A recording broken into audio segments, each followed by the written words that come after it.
દોસ્તો આઈ શ્રી ખોડિયારમાંનું નામ પહેલાં લઘવીઆઈ હતું, પણ અત્યારે આપણે એમને ખોડિયારમાં તરીકે જાણીએ છીએ. તો એમનું નામ ખોડિયારમાં કઈ રીતે પડ્યું એનો ઇતિહાસ તમને હું આજે બતાવવા જઈ રહ્યો છું. તો હું અત્યારે આવી ગયો છું પાંડવપાળ નામની જગ્યાએ, અને એ જગ્યા વલભીપુરથી 30 કિલોમીટર દૂર અને બોટાદથી 25 કિલોમીટર દૂર 7 ગામના સીમાડામાં આવેલી છે. જય માતાજી દોસ્તો.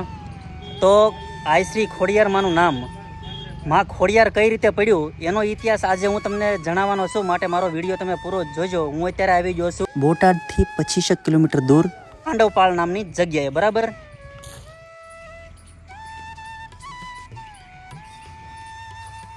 તો આ છે ખોડિયાર માતાની પાંડવપાળ નામની જગ્યા અને એમનું મંદિર. તો અહીંના સેવક જે રણછોડભાઈ છે એમને આપણે મળીએ.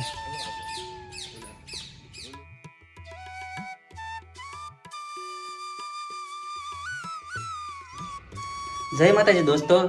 હું અત્યારે આવી ગયો છું પાંડવપાળ જગ્યા, અને ખોડિયાર આઈ શ્રી ખોડિયારમાંનું નામ માં ખોડિયાર કઈ રીતે પડ્યું એનો ઇતિહાસ આજે હું તમને કહેવાનો છું. તો આ કાકા પાસેથી આપણે એ ઇતિહાસ જાણીએ, બરાબર.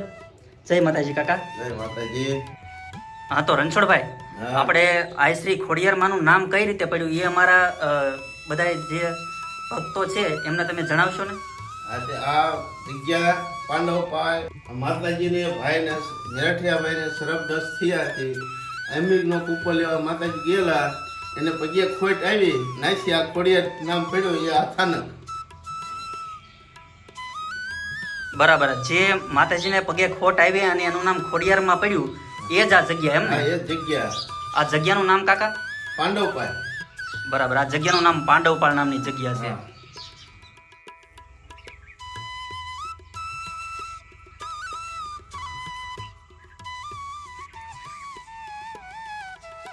તો આ જગ્યાનું નામ પાંડવપાળ કઈ રીતે પડ્યું એ આપણે આ કાકા પાસેથી જાણીએ, રણછોડભાઈ પાસેથી. તો રણછોડભાઈ કાકા, આપણે આ જગ્યાનું નામ પાંડવપાળ પડ્યું એ કઈ રીતે પડ્યું જણાવો ને તમે.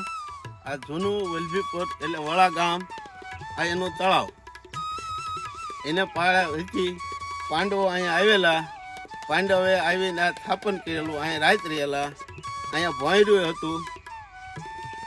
અને આ સ્થાપન શંકર દાદાનું સ્થાપન ભીમના હાથે થયેલું છે.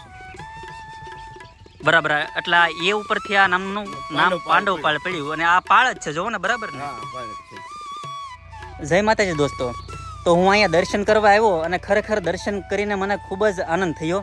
અને આ બધા જે અહીંના જે સેવકો છે, આ રણછોડભાઈ છે, તેમજ તેમના બધા આખી કમિટી છે, એના દ્વારા જે કાર્ય અત્યારે અહીંયા જે કરવામાં આવ્યું છે, આ ગઈ નવરાત્રિમાં જે કામ ઉપાડ્યું હતું, અને આ ખૂબ જ પ્રગતિ અત્યારે આ જે સ્થળ છે એ કરી રહ્યું છે.